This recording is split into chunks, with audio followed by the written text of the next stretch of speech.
पढ़े थे। मुख गुहा में क्या क्या पढ़े थे? दांत पढ़े थे, मुख के बारे में पढ़े थे, जीभ के बारे में पढ़े थे, और क्या पढ़े थे? लार के बारे में नहीं ना पढ़े थे। आज हम लोग पढ़ेंगे। चलिए देखिएगा, मुख गुहा में, यानी मुख गुहा में क्या क्या होता है एक याद रखिएगा। हमारे मुख के अंदर देख लीजिए, दांत भी है, जीभ भी है, लार भी पाया जाता है। ये सब सारी चीज बता चुके थे। तो अब आगे बढ़ते हैं कि मुख गुहा में देखिएगा ध्यान से, मुख गुहा में लार ग्रंथि भी पाई जाती है। देखो ग्रंथि क्या होता है? ग्रंथि मतलब वैसे जो पदार्थ का उत्पादन करता है। ग्रंथि क्या है? उसे बोलेंगे जो पदार्थों को क्या करे? उत्पादन करे, जिससे हम शरीर क्या करे? उस पदार्थ का उपयोग करता है। ग्रंथि उसे कहते हैं जो एंजाइम हार्मोन्स का क्या करे? स्रावित करता है। समझ गए? तो देखिएगा, हमारे मुख में लार ग्रंथि पाई जाती है। तो कितने लार ग्रंथि पाई जाती है? अगर बात कर दे सिर्फ ग्रंथि की, तो ग्रंथि की संख्या कितनी होती है? 6 होती है। कितनी होते हैं? 6 होती है। प्रकार कितने होते हैं? 3। याद रखिएगा, ग्रंथि की संख्या कितनी होगी? 6 हो गया। प्रकार कहेगा तो 3 होता है। सब दो दो का होता है। ठीक है। तो पहली लार ग्रंथि कौन सी है? पैरोटिड लार ग्रंथि। दूसरी है सबलिंगुअल लार ग्रंथि। और दूसरी तीसरी जो है सब मैंडिबुलर लार ग्रंथि। समझ गए ना? लार ग्रंथि की संख्या कितनी है? 6 होती है। प्रकार कितनी होता है? 3 होता है। बात करते हैं, ये जो लार ग्रंथि है, सबसे बड़ी लार ग्रंथि कौन सी है? तो याद रखिएगा, सबसे बड़ी लार ग्रंथि पैरोटिड ग्रंथि है। और ये कहाँ पाई जाती है? तो कान के पास पाई जाती है। यानी जो कान है उसे ये क्या है? पाई जाती है पैरोटिड ग्रंथि। इसकी संख्या कितनी होती है? 2 होती है। बताए ना, प्रकार तो 3 हो गया, लेकिन सब प्रकार 2-2 होता है। 2-2 को होता है। कितना जोड़ा होता है? 2-2 को। अब बात करते हैं सबलिंगुअल लार ग्रंथि की। अगर जैसे मैंने आपको ये बताया कि सबसे बड़ी लार ग्रंथि पैरोटिड ग्रंथि है, तो सबसे छोटी लार ग्रंथि कौन सी हो जाएगी? सबलिंगुअल लार ग्रंथि। यह सबसे क्या है? छोटी है, और यह जीभ के पीछे पाई जाती है। ठीक है। बात करते हैं सब मैंडिबुलर लार ग्रंथि। नीचे वाले जबड़े के नीचे पाई जाती है। नीचे वाला जो जबड़ा है, इसके ये नीचे पाया जाता है, जो जिसके माध्यम से 70 से 80% लार का क्या होता है? उत्पादन होता है। समझ गए ना? लार का क्या होता है? उत्पादन होता है। यहां तक किसी को दिक्कत नहीं ना? बात करते हैं लार की। देखो, जो हमारे मुंह में लार टपकता है, ये लिपस्टिक नहीं है, ये लार है। समझ गए ना? है खून है। अरे मर्चा खाई होगी। देखो यहाँ पे देखो लार की बात में क्या है? आखिर लार देखो, इसका पीएच मान जो होता है 6 पॉइंट कितना होता है? 8 होता है। याद रखिएगा, जो लार होता है उसका पीएच मान कितना होता है? 6.8 होता है। तो बात करते हैं पीएच मान की। अम्लीय होता है। ये कैसा होता है? अम्लीय। आप केमिस्ट्री में पढ़े होंगे, जिसका पीएच मान 7 से कम होता है उसे क्या कहेंगे? अम्ल कहेंगे। जो 7 होगा उसे क्या कहेंगे? उदासीन। और जो 7 से अधिक रहेगा उसे क्षारीय कहेंगे। लेकिन जो लार का स्वाद होता है वो कैसा होता है? अम्लीय होता है। जो लार टपकता है ना, जो लार टपकता है उसमें 98% जल होता है। कितना परसेंट? 98% क्या पाया जाता है? जल पाया जाता है। बात करते हैं एक इलाइवरी इमाइलेज है, या टाइलिन एंजाइम कह सकते हैं। यह क्या करता है? जो स्टार्च होते हैं उसको पचाता है। क्या करता है?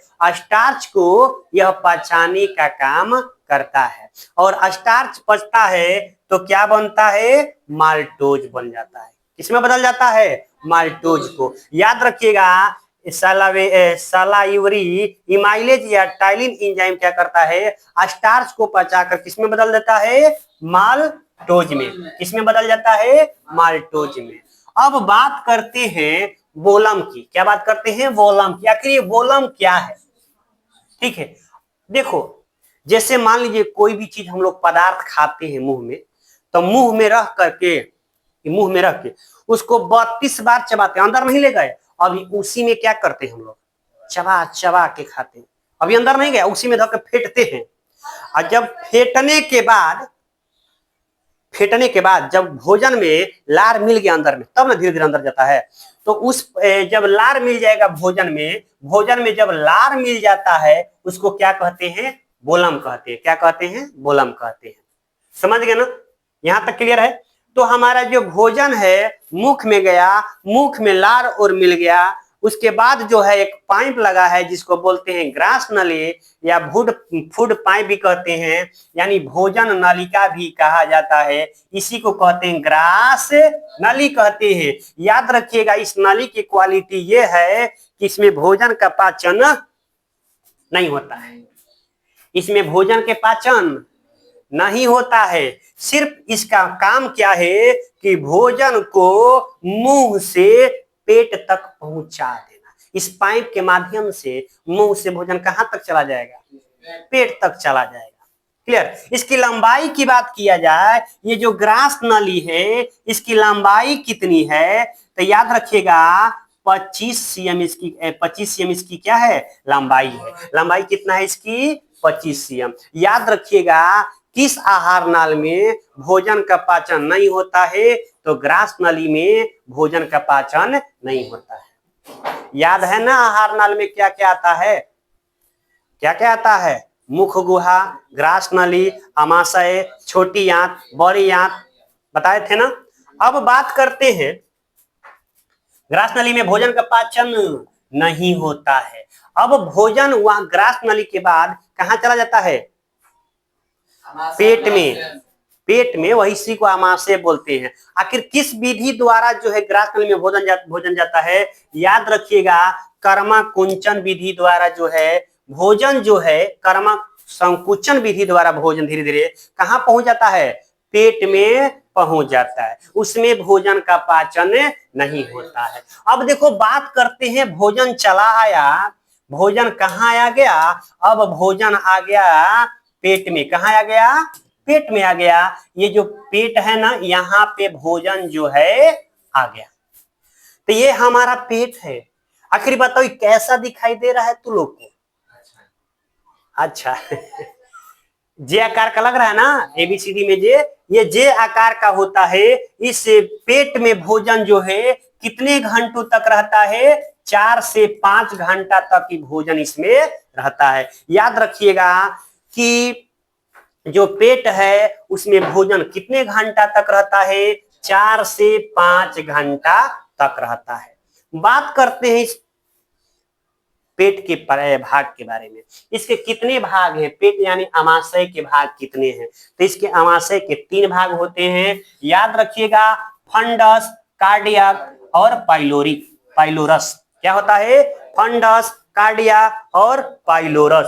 Fundus, cardia, pylorus, fundus, cardia, pylorus, fundus, cardia और पाइलोरस। इसके 3 भाग हैं। इसके कितने भाग है, 3 भाग हैं। याद रखिएगा जे आकार का कौन होता है, अमाशय होता है। और पेट में कितना घंटा तक भोजन रहता है, 4 से 5 घंटा तक। Very good. अब देखो क्या होता है, देखो जैसे कोई भी व्यक्ति अगर शराब पीता है तो कहीं तो पचता है ना, तो यही जो पेट है शराब को क्या करता है, पचा देता है। लेकिन जहर को कौन पचाएगा, यकृत। आगे पढ़ेंगे लिवर, जिगर, लभर, आगे पढ़ाएंगे, ठीक है। अब देखिए जठर ग्रंथि से कौन सा रस निकलता है, जठर रस। जठर ग्रंथि से कौन सा रस निकलेगा, जठर रस निकलेगा। अब बात करते हैं जठर ग्रंथि की। जठर ग्रंथि से जठर रस निकलता है। अब बात किसका करेंगे, जठर ग्रंथि की बात करते हैं। देखो जठर ग्रंथि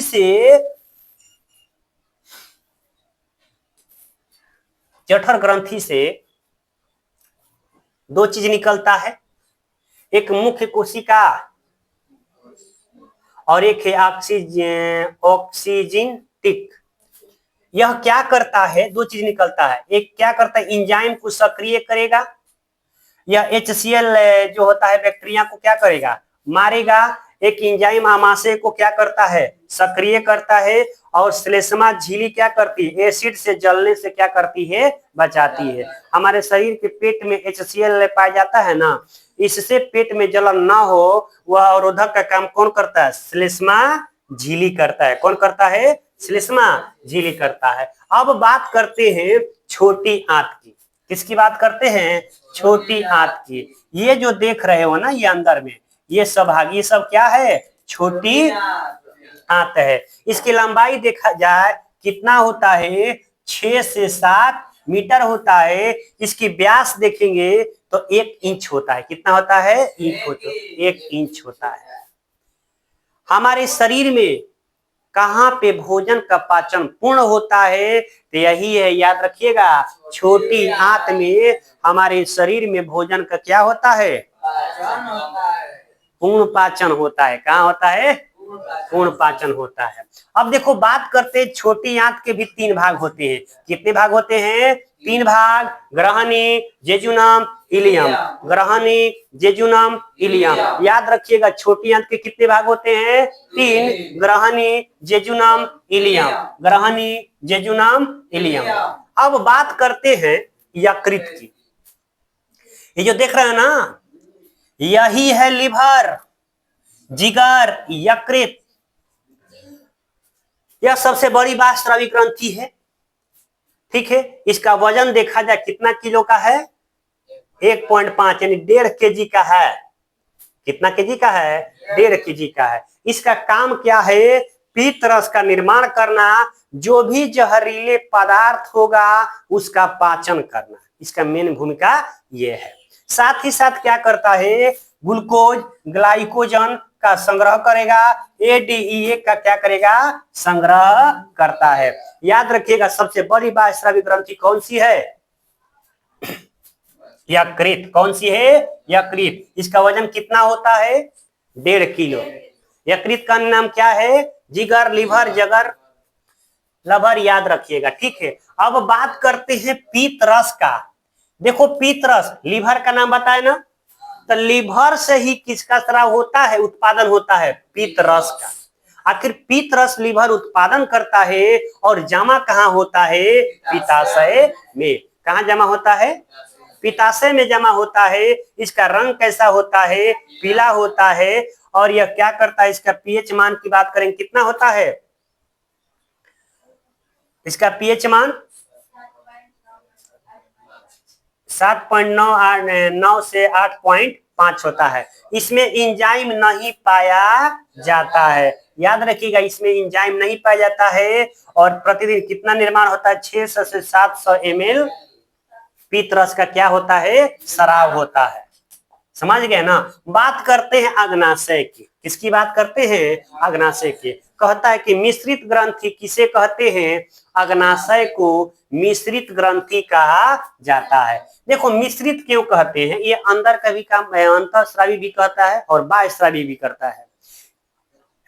इधर देखो, यह अंतःस्रावी भी काम करता है और बाह्यस्रावी ग्रंथि का भी काम करता है, इसलिए इसको क्या कहते हैं, मिश्रित ग्रंथि। बात करते हैं बहिःस्रावी ग्रंथि, इसलिए कहते हैं क्योंकि बाह्यस्रावी ग्रंथि का किसका उत्पादन करेगा, एंजाइम का, और अंतःस्रावी ग्रंथि हार्मोन का।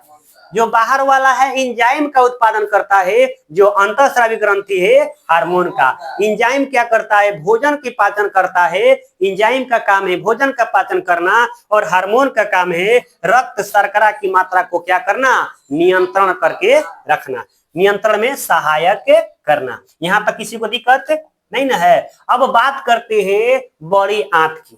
देखो जिस प्रकार से छोटी आंत पड़े हैं उसी प्रकार के बड़ी आंत। जो हरा कलर का देख रहे हो ना, ये जो हरियर कलर का ये वाला है साइड में, यही कौन सी ग्रंथि है, ये बड़ी आंत है। कौन सी ग्रंथि है, बड़ी आंत है। इसकी लंबाई की बात करेंगे 1 से 1.5 मीटर होता है। कितना मीटर, 1 से 1.5 मीटर होता है। और इसकी व्यास की बात करेंगे 3 इंच पाया जाता है। इसकी व्यास कितना होता है, 3 इंच। इसके भाग के बात करेंगे, इसके 3 भाग होते हैं, सीकम, कोलम, मलाशय। याद रखिएगा, बड़ी आंत के कितने भाग होते हैं? 3। सीकम, कोलम और मलाशय होता है। सीकम जो होती है बंद थैली होती है। कोलन जो होता है क्या होता है? पानी का अवशोषण करता है। मलाशय क्या करता है कि मल को कुछ समय तक रखता है और गुदा के द्वारा बाहर निकाल देता है। समझ गए? और ये एक बात याद रखिएगा कि बड़ी आंत के कितने भाग होते हैं? 3। बड़ी आंत के कितने भाग? 3। बड़ी आंत के कितने भाग होते हैं? 3 होते हैं। यही तक है, ठीक है, इसको नोट कर लीजिए।